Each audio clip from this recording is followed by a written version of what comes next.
আমি দেবকুমার প্রধান, কলকাতা বাগুইআটির বাসিন্দা।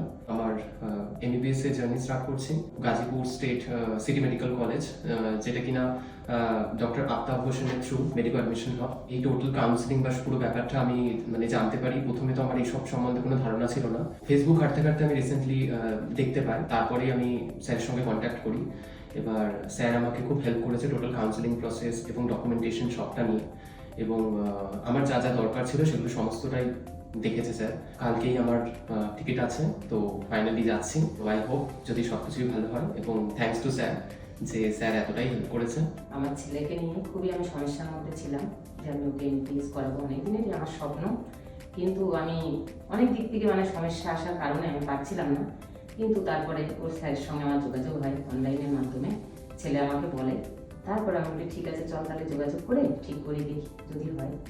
তারপরে স্যার আমাদের অনেকেই হেল্প করেছে, টাকা পয়সার দিক দিয়েও হোক। অনেক সমস্যা এসে বলেছে আপনি যেরকম দেবেন আমি সেভাবেই নেব, আপনি যতক্ষণ করাতে চেয়েছেন আমি সেইটা করাবো। তোমরা যারা এখন অনলাইন ইউজ করো, তো ফেসবুক বা ইউটিউব যেখানে স্যারকে দেখেছো বা স্যারকে ফলো করো, যদি এমবিবিএস এর জন্য কোনো প্ল্যান করো, সো স্যারের সঙ্গে কন্ট্যাক্ট করতে পারো। স্যারের এখানে অনেকই ব্রাঞ্চ আছে। পুরো ট্রাস্ট স্যারের উপরে রেখে নিশ্চিন্তভাবে অ্যাডমিশনটা পুরোপুরি করতে পারবে। তো ওর সমস্ত ডকুমেন্টস নেওয়া হয়েছিল, documentation, apostille, attested, notary, visa processing, admission process. তো সমস্ত অরিজিনাল ডকুমেন্টস আমাদেরকে সাবমিট করেছিল আমাদের কোম্পানিকে। এখন ওর ডকুমেন্টেশন অল কমপ্লিট হয়ে গেছে। এখন ওকে যে যে ডকুমেন্টসগুলো নেওয়া হয়েছিল, ওর মার্কশিট, ওর পাসপোর্ট, যা যা ডকুমেন্টস সমস্ত কিছু আমরা হ্যান্ড ওভার করবো। আর তুমি একটু চেক করে নেবে যে তোমার কী কী আছে।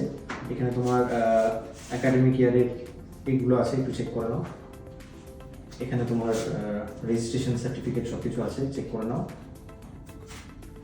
আর এভরিথিং সমস্ত এই ফাইলে আছে, ডকুমেন্টস, পাসপোর্ট সব কিছু। এটা হচ্ছে তোমার পাসপোর্ট, আর এই তোমার ভিসা। এটা ওর ভিসা লেগে গিয়েছে, আর প্রত্যেক বছর রিনিউ হবে কলেজ থেকে। এখন পাসপোর্টটা ওকে হ্যান্ড ওভার করে দেওয়া হবে। এটা ওর কাছে ক্যারি করবে, আর একাডেমিক ডকুমেন্টস যেগুলো থাকবে সেগুলো কলেজে সাবমিট করবে। আমি প্রথমে ভেবেছিলাম আমার ছেলেকে রাশিয়াতে পাঠাবো, কিন্তু তারপরে যখন আমি ফেসবুকে দেখি যে আফতাব স্যারের এটা খুবই ভালো বাংলাদেশে, তা আমি ভাবলাম, চিন্তা করলাম যে না আমি বাংলাদেশেই পাঠাই, কেন বাংলাদেশে ভাষাটা বুঝতে সুবিধা হবে, তারপরে পেশেন্ট টু ডাইরেক্ট চিকিৎসার ইয়েটা পাবে।